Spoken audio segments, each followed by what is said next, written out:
सुप्रभात छात्रों, आज हम शास्त्री तृतीय वर्ष का क्लास लेंगे जिसमें हम आप लोगों को ध्रुव स्वामी नाटक पढ़ाएंगे। छात्रों, इससे पहले भी हम ध्रुव स्वामी ही नाटक पढ़ा रहे थे और ये नाटक है तो इसका प्रथम अंक अभी हम आप लोगों को पढ़ा रहे हैं छात्रों। ठीक है, तो ये 3 अंक में है।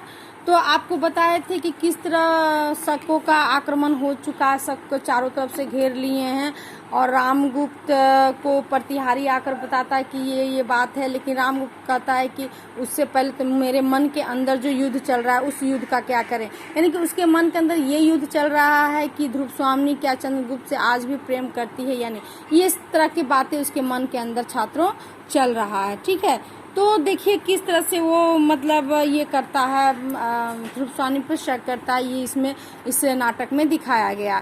तो उसके आगे देखेंगे छात्रों, प्रतिहारी का आगमन होता है। प्रतिहारी से फिर वार्तालाप होती है। पहले रामगुप्त कहता है ना हृदय प्रहार के युद्ध तो यहाँ भी चल रहा है, देखते नहीं जगत की अनुपम सुंदरी मुझसे स्नेह नहीं करती और मैं इस देश का राजा धीराज। यानी कि वो चाहते कि ध्रुव स्वामी तो मुझसे प्रेम आज तक नहीं कर पाई या न कर रही है, ये उसके मन के अंदर द्वंद्व युद्ध चल रहा। फिर प्रतिहारी कहता है, महाराज सकराज का संदेश लेकर एक दूत भी आया है। यानी कि सकराज अपना संदेश कुछ भेजा है।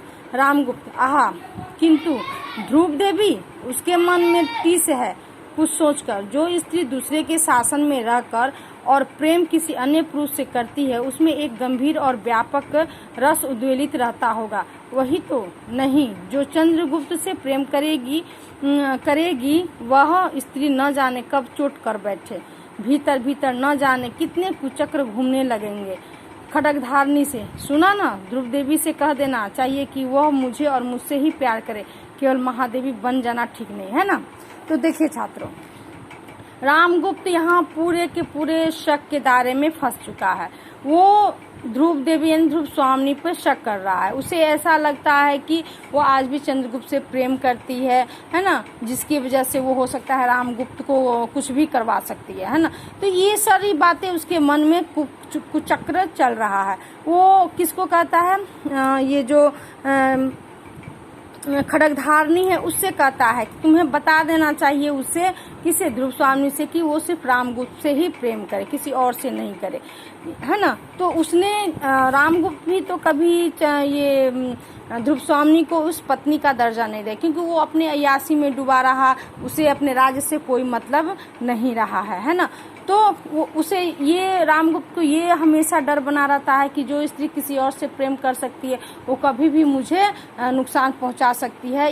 इसका कोई ठीक इस स्त्री पर विश्वास करने लायक नहीं है। ठीक है, कि वो कहता है, रामगुप्त कहता है कि महादेवी बन जाना ही, मतलब महादेवी कहने का अर्थ हुआ यहाँ महारानी, रामगुप्त की पत्नी बन जाना ही सबसे बड़ी बात ठीक नहीं है, क्योंकि उसके लिए मुझसे भी उसे प्यार करना होगा।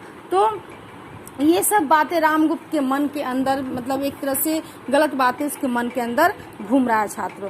अब खड्गधारणी का प्रतिहारी के साथ प्रस्थान और शिखर स्वामी का प्रवेश।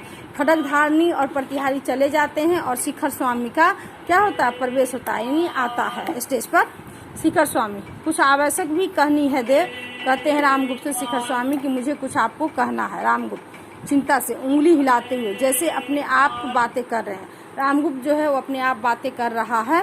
ठीक है, ध्रुव देवी को लेकर क्या साम्राज्य से भी हाथ धोना पड़ेगा? नहीं तो फिर कुछ सोचने लगता है। ठीक तो सहसा मेरे राजदंड ग्रहण कर लेने से पुरोहित, अमात्य और सेनापति लोग छिपा हुआ विद्रोह भाव रखते हैं शिखर से, है ना। केवल एक तुम ही मेरे विश्वास पात्र है हो समझाना, यही गिरी पथ सब झगड़ों का अंतिम निर्णय करेगा। क्यों अमात्य? जिसकी भुजाओं में बल न हो उसको मस्तिष्क में तो कुछ होना चाहिए ना।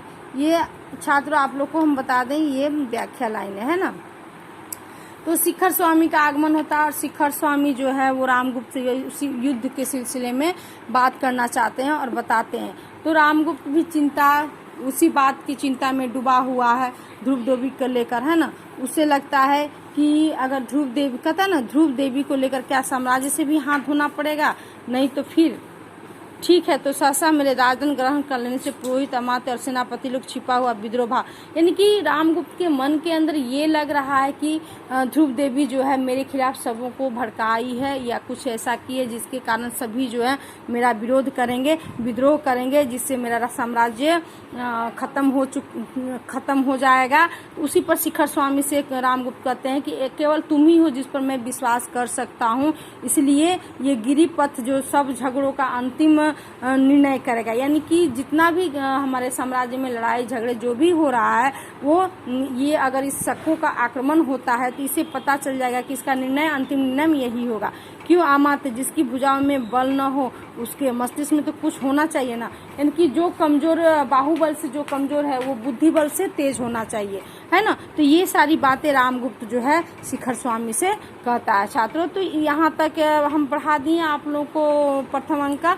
आगे के मतलब वार्तालाप और नाटक को हम अगले क्लास में पढ़ाएंगे। धन्यवाद।